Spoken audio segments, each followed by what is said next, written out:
Hello everyone and welcome to another video. This time I'm going to be providing some channel updates, hatching a DMX version 1 English, and also doing a bit of a review and a rundown for the Wargreymon Amplified model kit that I just finished building. So I mentioned that I wanted to start doing kind of like a monthly model kit building club, and the first month, which was October, we would start up this model kit club with Wargreymon, and I actually got to build him, and I'm super happy that I actually finally got around to building him, because he is absolutely gorgeous. I am completely surprised with the level of quality that this figure has compared to the Omegamon that came out a few years ago, and then the Omegamon that came out a few years ago but more recently. So I'm absolutely impressed with that, and yeah, I've done a few rundowns on the differences between those two Omegamon figures, so I won't talk about them too much, but just compared with both of those, especially the first version of the Omegamon, which is a little bit weird looking, this Wargreymon is just incredibly detailed. From his chest to his head to his arms, it's just like amazingly jaw-droppingly detailed for what is just a fairly cheap in terms of price model kit that I put together in a few hours. It's just kind of incredible. I didn't even have to go over it with a Gunpla pen at all like I did with my Omegamon. He's just that detailed straight away off the bat.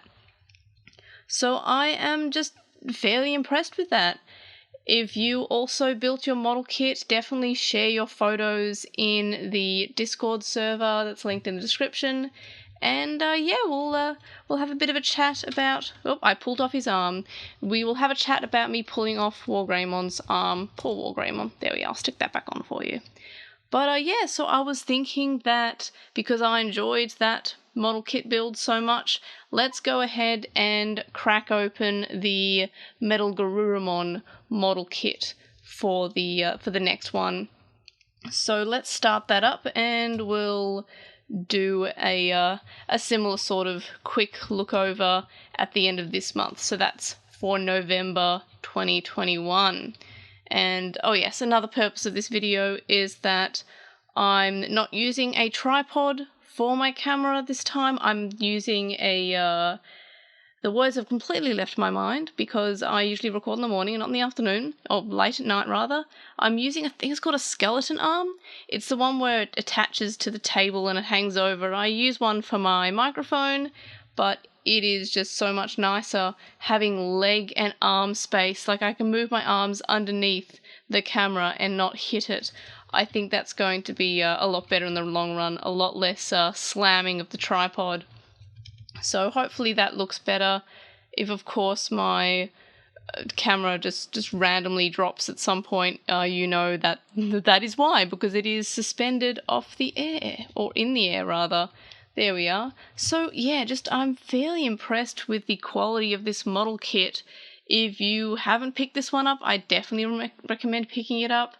I would assume that the Black Wargreymon is of similar quality with just obviously different colours. But yeah, very impressed with with this figure compared with all of the other figures that I've got. It almost feels, in terms of how detailed it is, it could be a gem figure. It's obviously not, because you can move it around and pose it. And it also didn't cost me $500. So that's pretty cool. And I pulled off the other arm. Yeah, the only thing is these arms don't stay on super well if you move them around too much. And the wings, I felt like the instructions weren't super clear about the assembly. They kind of they tell you to put together the first wing or shield, and then they tell you to put together the second wing, but they give you more detailed instructions on how to put together the second one, despite the fact that putting them together is exactly the same, just in reverse. So I feel like that was a little bit weird, but otherwise super happy with this figure. If you haven't picked this one up, definitely do so. It is probably the nicest model kit I've ever built, and it wasn't that hard either.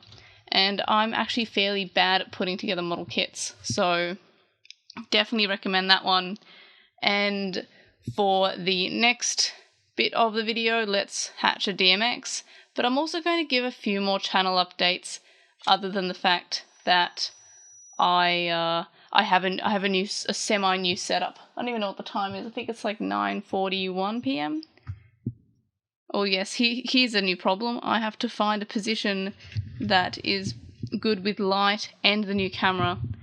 So, that looks almost not terrible. So let's go with that. It's a little bit dark. There's something weird with the contrast there. There we are, that looks better. But yes, so the next part of the update is that you'll notice that this is labeled, I have put it too far on the forward. You have noticed this video is labeled Digidiary 90, and I went past it again. Digidiary 97, and that's because I said a few months ago that I'm stopping after 100, so I will still be stopping after 100. This is just kind of me sending off the updates, but I'll still be doing these kind of videos, just they won't be labeled Digidiary. Another update is I am still sticking to trying to stick to the Monday, Wednesday, Friday release schedule. I've been pretty bad at that recently because of all the releases that have been coming out. I am considering not releasing 2 videos on Monday like I have been, and just sticking Monday to being the podcast released, and then also a special episode on Sunday, which is sort of my pre-podcast thoughts about the episode of Ghost Game, and that will go whenever on a week that the anime is running, and obviously not when it's not.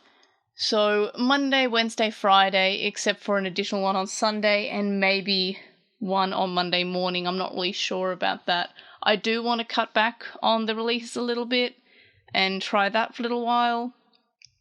I am also probably not continuing on with the Tamers retrospective on the basis that it's not doing particularly well.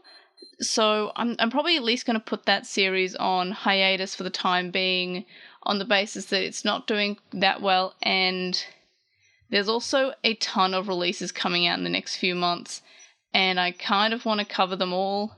And if I continue on recording Tamers retrospectives, I'm not going to be able to release them for a few months anyway. For example, the last 2 episodes, which were episode 12 and episode 13 of Tamers, I recorded those months ago and only just released them in the last week or so, and it was the same story for the ones I released before it. So they're not really coming out as I record them anyway, because I have other videos that I'd rather release because I'm more excited about the topics, such as Ghost Game. I've been covering a lot of Ghost Game, or Vital Bracelet unboxing videos, or just Tamagotchi unboxing videos, or virtual pet review videos, and those videos I just enjoy doing more. And in relation to the Ghost Game videos, those do a little bit better than any other of the videos that I do. So it's both what I enjoy doing and what the viewers apparently enjoy. If, however, you love the Tamers retrospective videos, I recommend watching them, telling people about them, because as soon as those views start going up, I'll probably start doing more, or try to fit them into that schedule. In relation to the schedule in general, that is on the website. I keep it updated fairly well. I often shuffle things around depending on how much time I have to release things and record things. So sometimes a topic will be scheduled for a day, and then I might move it up or back depending on how much I like another topic coming out beforehand. So yeah, just a few updates like that.